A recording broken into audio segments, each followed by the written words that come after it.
Beep, what is up, you guys? Name of the game, pretty much making these whites only with an Ableton effect. So I made a blog post about this, so I'm not going to really get into it in this video about it. I'm just going to tell you guys how to use it, and then you guys can check out the blog post to know more in depth on why certain things are set up the way they are.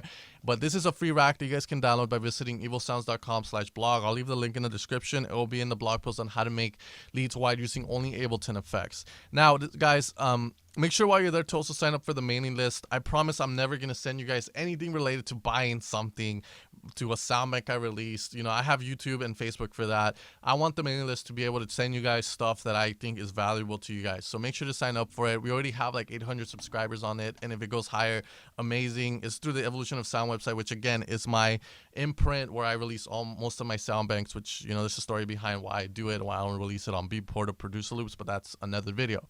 Now let's talk about the imager here that we made in the blog post, which you guys can get the free download for. The reason this imager is so good, in my opinion, that we created is because if you apply it to a super saw, you're instantly going to hear the effects, which sound like this.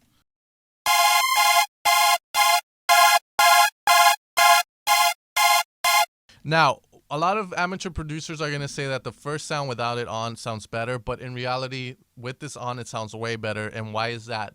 It's because the sound is evenly spread out. Now, one of the things that deadmau5 does that nobody else does, and if you hear his music with your eyes closed, you know, while laying down in bed and just pay attention to everything, you're going to notice that his placement of sounds is top notch. And one of the ways that I pretty much, you know, weed out the average producer from the advanced producer is the fact that they don't place their sounds properly. Now, yes, EQ plays a good role, saturation plays a good role, but I think what's more important is going to be the placement of your sounds, because if the sounds are placed somewhere where nothing else is playing, then again, you won't run into problems of fighting frequencies and all that. So this is beautiful because it allows you to do that. If you just put it on leads, then perfect. You're set already, because again, your top signal, usually you want that to be the widest, your higher frequencies, you know, so this is how they sound like. Your mid frequencies, they can be kind of in the middle, but not so much in the middle. And then your mono signal needs to be fully mono. You guys can barely hear here unless I go down.